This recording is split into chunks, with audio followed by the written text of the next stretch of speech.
Hello everyone. Now today we will continue with the last topic, that is what the data reduction. Okay, we have seen this data cube aggregation, then attribute subset selection and the sampling. These are different strategies under this data reduction. But now we are going to see this attribute subset selection and the sampling in detail in this lecture. So what is the data reduction? In this, you are reducing your large volume data into this small volume of data, but you have to maintain the integrity of your original data. Means it should be a meaningful data, its meaning should not be get changed. So there are various reduction steps we have seen in the last lecture also, that we are having a data cube aggregation, then attribute subset selection and the sampling. So let's see what is this attribute subset selection. So this is a way to reduce a dimensionality of data. Yes, in reduction we are reducing the dimensionality of the data, right? So but which data we have to choose for the reduction? So you can choose the data which is irrelevant for that particular analysis, or we can choose the data which is inappropriate, irrelevant, or a redundant. Redundant means repeated data we can choose for this attribute subset selection, right? To reduce that particular attributes.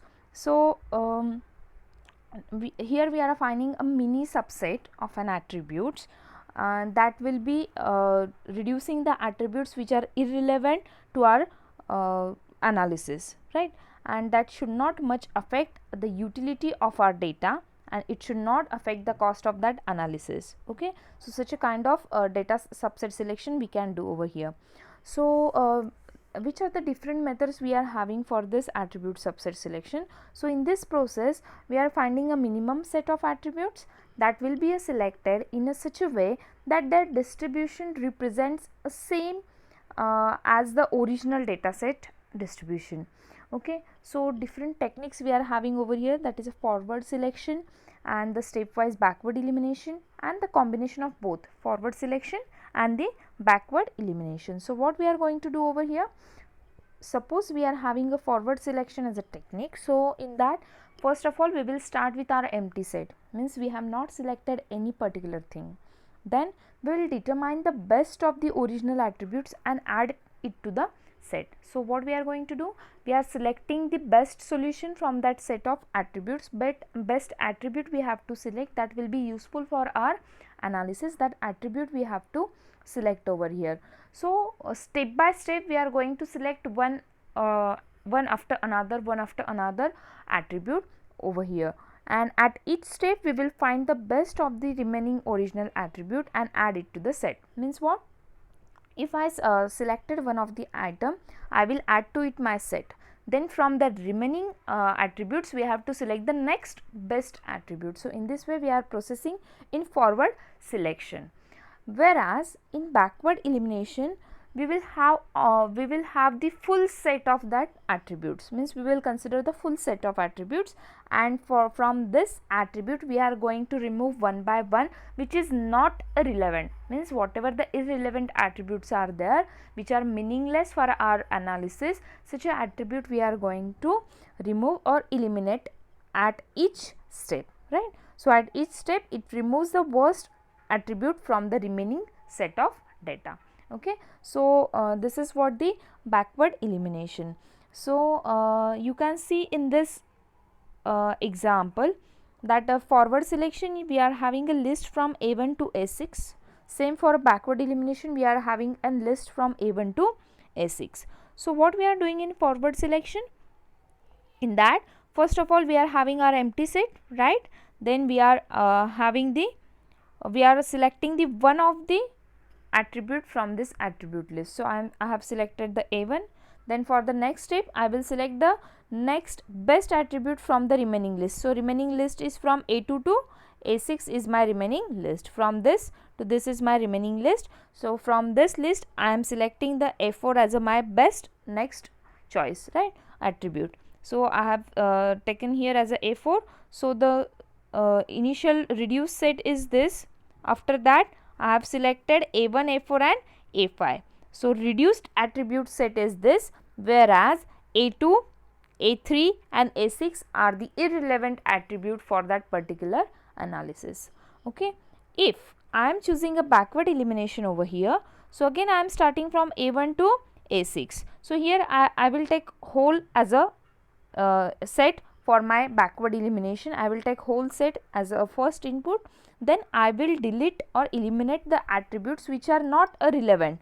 Okay, so which are not relevant attribute that I am going to select over here. So the attribute like we can say here the A2 is a attribute which is irrelevant, right? So that attribute is eliminated over here.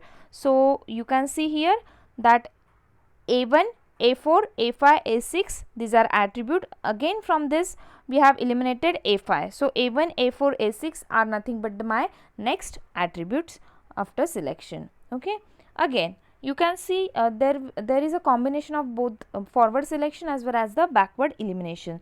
So in this process we combines and select the best attributes and remove the worst or a wrong one elements from that attributes. Means we are combines both the thing, forward as well as the backward, and then we are going to remove that one by one. Okay, so in this where we have to stop this elimination, or where we have to stop this selection, so for that particular we are going to set up one threshold, and depending on that threshold for that particular criteria we are going to stop our attribute selection process. So this is all about the attribute subset selection. The next is sampling technique. So sampling is nothing but it is a technique which is used for data selection. So I have already told you that the sampling is a very important topic whenever we are conducting any research. Okay, and same it is very important for the data selection in the data mining. So this can be used for your preliminary investigation, or it can be used for a final data analysis. So in that this statistics we are going to use because the data set which is very huge, it is too expensive and too time consuming to process such a data. So for that purpose we are choosing a sampling method. So in this we are finding out the data of the interest. Okay, that is called as a sample. So here the diagram is representing what is the sample exactly and what is the population. Okay, so sample population is nothing but the collection of items that are very relevant or related to your inquiry. Okay, that is called as a population. A sample is nothing but a small part of that population that should hopefully representative of that population, that act as a representative of that population. And the next is sampling. The process of selecting the sample from this population is called as a sampling. Okay, so you can see here this is what your target population, this is the large population set. Then for that we are selecting the study, means for which on this population we are going to apply our query or inquiry, right? And this is what nothing but the sample. Okay, from that particular population, it should represent your original population. So one example is here to match this sampling theory. Suppose I want to find out the data of the purchasing behavior of the buyer, for example buying behavior or purchasing behavior of Mercedes in some particular area, suppose the Bandra. Okay, so what is my population? First I can apply same for a world.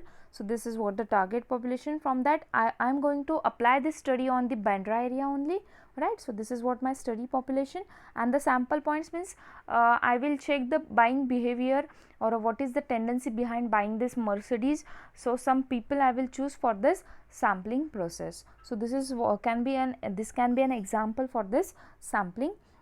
So here are the different examples you can check whenever we are checking for the TV products, or we are checking the punctuality of buses in the cities.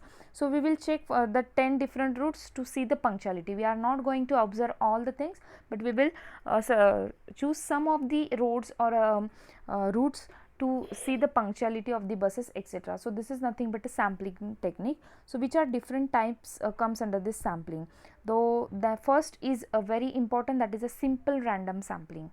Its name already indicates that random means you are randomly picking some of the sample from that population. So here the chance or equal probability of selecting any particular item, means each item of that sample has an equal probability of the selection. Okay, so any item you can randomly select from that sample.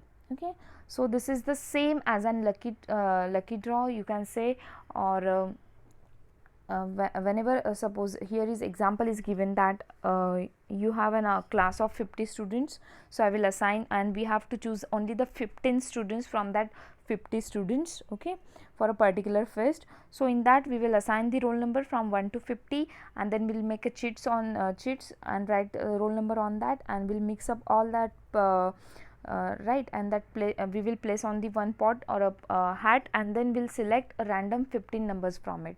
So it is the same as a lucky draw case. Okay, so this is what your subset of population, and from which you are randomly selecting something. So this is called as a simple random sampling. Again, these are the two types of the simple random sampling, with replacement and without replacement. So what is the with replacement? In this replacement, each item is selected, and if that item is selected, then it is removed from population.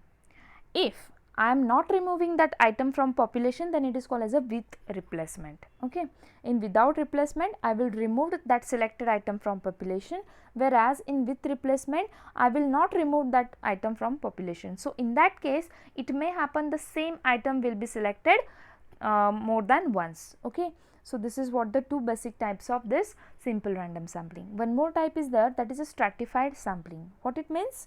Stratified means you are dividing your data into the groups, that is also called as a strata or a stratum, you can say. So this strata is nothing but grouping of some particular population. These are different grouping, and from each group you have to select some samples. So you can see from this, if I want to select, so I will select 2 from this, then 2 samples from this, 2 samples from this. So this is called as a stratified. So your data is a split or a partition into the samples, partitions into the strata, and the samples are drawn from this each partition randomly. So this can be a stratified sampling. There is another way, that is a cluster sampling. Cluster is nothing but you are again dividing your population into the subgroups, but that groups are alike families, means all elements of likely similar elements are in one cluster. Okay, so from that, now here you can see the different clusters are formed over here, right? So that from each cluster we are going to apply the random sampling over each cluster, and from that cluster we are going to randomly select an particular sample. So this is called as a cluster sampling. So what we are going to do here, we randomly select every sample over here in this cluster sampling. Okay, and there is one more method, that is called as a systematic random sampling. What is this systematic random sampling? In that you are going to select your sample very systematically. Systematically means at a particular interval time you are going to select that thing. Okay, so here you can see that here after third interval you are going to select a particular sample, means your first seconds are ignored, the third sample is selected, then sixth sample is selected, then ninth, means you are in you are applying the interval over there for this sampling purpose. So this is called as a systematic sampling. In that we are having the systematic way to choose. We are not randomly selecting, but we are selecting the samples in systematic way. Okay, so here we are covered the data reduction with brief description of this sampling as well as the attribute subset selection. Now the last of this data pre-processing is data discretization. That topic we are going to cover in our next video lecture. So we'll stop here today. Thank you all of you.